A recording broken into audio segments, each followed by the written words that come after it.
رسول اللہ صلی اللہ علیہ وسلم نے فرمایا کہ جو شخص حدث کرے اس کی نماز قبول نہیں ہوتی جب تک کہ وہ دوبارہ وضو نہ کر لے۔ حضر موت کے ایک شخص نے پوچھا کہ اے ابو ہریرہ، حدث ہونا کیا ہے؟ آپ نے فرمایا پخانے کے مقام سے نکلنے والی آواز والی یا بے آواز والی ہوا۔ صحیح بخاری حدیث نمبر 135۔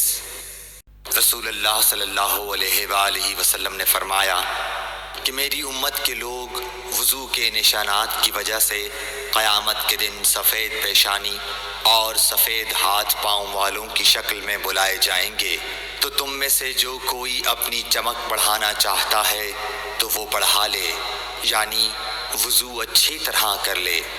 صحیح بخاری حدیث نمبر 136۔ رسول کریم صلی اللہ علیہ وسلم سے شکایت کی گئی کہ ایک شخص ہے جسے یہ خیال ہوتا ہے کہ نماز میں کوئی چیز یعنی ہوا نکلتی معلوم ہوئی ہے۔ آپ صلی اللہ علیہ وسلم نے فرمایا کہ نماز سے نہ پھرے یا نہ مڑے جب تک آواز نہ سنے یا بو نہ پائے۔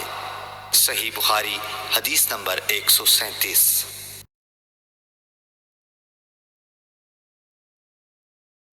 کریم صلی اللہ علیہ وسلم سوئے یہاں تک کہ آپ خراٹے لینے لگے، پھر آپ نے نماز پڑھی، اور کبھی راوی نے یوں کہا کہ آپ صلی اللہ علیہ وسلم لیٹ گئے پھر خراٹے لینے لگے، پھر آپ صلی اللہ علیہ وسلم کھڑے ہوئے، اس کے بعد نماز پڑھی۔ پھر سفیان نے ہم سے دوسری مرتبہ، ابن عباس رضی اللہ تعالی عنہ کہتے تھے کہ ایک مرتبہ میں نے اپنی خالہ ام المومنین حضرت میمونہ کے گھر رات گزاری تو میں نے دیکھا کہ رسول اللہ صلی اللہ علیہ وسلم رات کو اٹھے۔ جب تھوڑی رات باقی رہ گئی تو آپ صلی اللہ علیہ وسلم نے اٹھ کر ایک لٹکے ہوئے مشکیزے سے ہلکا سا وضو کیا۔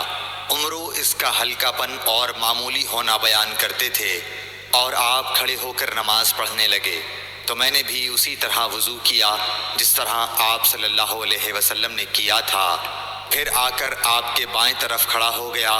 اور کبھی سفیان نے ان یسارہ کے بجائے ان شمالہ کا لفظ کہا، مطلب دونوں کا ایک ہی ہے۔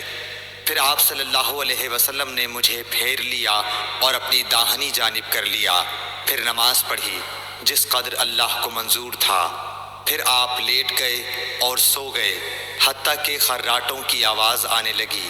پھر آپ کی خدمت میں مؤذن حاضر ہوا اور اس نے آپ کو نماز کی اطلاع دی۔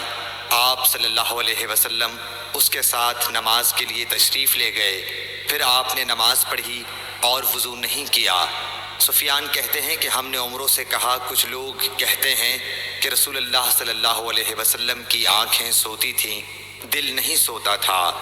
عمروں نے کہا میں نے عبید بن عمیر سے سنا، وہ کہتے تھے کہ انبیاء علیہ السلام کے خواب بھی وہی ہوتے ہیں۔ پھر قرآن کی یہ آیت پڑھی، میں خواب میں دیکھتا ہوں کہ میں تجھے ذبح کر رہا ہوں۔ صحیح بخاری حدیث نمبر 138۔